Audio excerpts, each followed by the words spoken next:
ইনকিলাব মঞ্চের মুখপাত্র শরীফ ওসমান হাদি ইতিমধ্যে সন্ত্রাসীদের গুলির ঘটনায় মৃত্যুবরণ করেছেন। ইন্না লিল্লাহি ওয়া ইন্না ইলাইহি রাজিউন। আমার জানা বিষয় হলো, শরীফ ওসমান হাদির এই মৃত্যু কি শাহাদাতের মৃত্যু হিসেবে গণ্য হবে? প্রিয় দর্শক, কোনো মানুষের মধ্যে যদি আল্লাহর সন্তুষ্টি লাভের আশায় মানুষের কল্যাণ সাধনা, ইনসাফ প্রতিষ্ঠা করা, মুসলিম মিল্লাতের চেতনা ধারণ করা এবং মানুষের অধিকার আদায় করার মানসিকতা থাকে এবং সেটার জন্য তিনি যদি লড়ে যান, সংগ্রাম করে যান, এমত অবস্থা যদি তার এই চেতনার কারণে তিনি আক্রমণের শিকার হন এবং মারা যান, সন্দেহাতীতভাবে তিনি শাহাদাতের মর্যাদা লাভ করবেন ইনশাআল্লাহ তাআলা। ইমানদারের মধ্যে যদি আল্লাহর সন্তুষ্টি লাভের জন্য জীবন বাজি রাখার মানসিকতা থাকে এবং তার অসৎ কাজে বাধা প্রদান, অন্যায়ের বিরুদ্ধে তার প্রতিরোধ এবং ইনসাফ প্রতিষ্ঠার মানসিকতা লালন করার কারণে তিনি যদি আক্রমণের শিকার হন, তাহলে সেক্ষেত্রে তিনি অবশ্যই শাহাদাতের মর্যাদা লাভ করবেন। সেই জায়গা থেকে শরীফ ওসমান হাদিকে আল্লাহ তাআলা শাহাদাতের মর্যাদা দান করুন, আমরা সেই দোয়া করি। আর এমনিতেই নবী সাল্লাল্লাহু আলাইহি ওয়াসাল্লাম বলেছেন, মান কুতিলা দুনা দামিহি ফাহুয়া শাহিদ।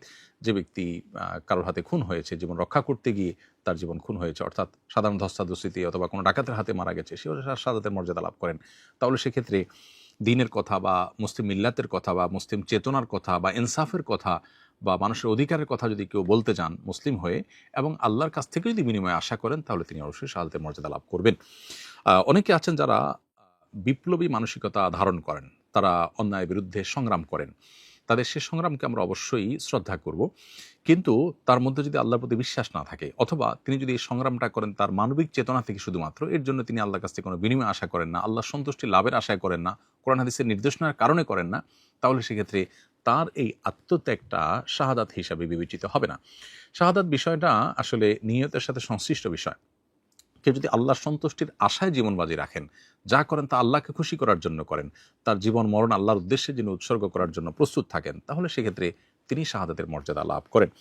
আমরা দোয়া করি শরীফ ওসমান হাদির সমস্ত ভুল ত্রুটি মাফ করে আল্লাহ তাআলা তাকে শাহাদাতের সর্বোচ্চ মাকাম দান করেন এবং তার সুখ সন্তপ্ত পরিবারকে সান্ত্বনা সইবার শক্তি নসিব করেন এবং সেই সাথে এখান থেকে অনুপ্রাণিত হয়ে আমাদেরকে আল্লাহর সন্তুষ্টির লাভের আশায় জীবন বাজি রাখার মানসিকতা আমাদেরকে ধারণ করার তৌফিক দান করুন। বস্তুবাদের এই পৃথিবীতে আমরা বেশিরভাগ মানুষ দুনিয়ার মোহে এতটা মোহাবিষ্ট হয়ে গেছি যে আমরা প্রত্যেকটা মানুষ শুধু বাঁচার জন্য সংগ্রাম করি এবং মরতেই যখন হবে তখন আল্লাহর রাহে আমি জীবন বাজি রেখে যেন মরতে পারি, আমি যেন অন্যায়ের বিরুদ্ধে কথা বলতে গিয়ে যেন আমার মৃত্যু হয়, আমার মৃত্যুটা যেন শাহাদাতের মৃত্যু হয়, আল্লাহর সন্তুষ্টি লাভের আশায় যেন আমি জীবন বাজি রাখতে পারি, সেই চিন্তা, সেই চেতনা আমাদের প্রত্যেকটা মানুষের মধ্যে থাকা দরকার, এজ এ ইমানদার আমাদের মধ্যে থাকা দরকার। আল্লাহ রাব্বুল আলামিন শরীফ ওসমান হাদির ভালো গুণগুলো দিয়ে আমাদের তরুণ সমাজকে ভরে দিন এবং সেই তরুণ সমাজকে অন্যায়ের বিরুদ্ধে ইনসাফ প্রতিষ্ঠার জন্য, ন্যায় নিষ্ঠ হওয়ার জন্য এবং মুসলিম মিল্লাতের কল্যাণ সাধন করবার জন্য এবং আল্লাহর সন্তুষ্টির উদ্দেশ্যে মানবতার কল্যাণ সাধন করবার জন্য সবাইকে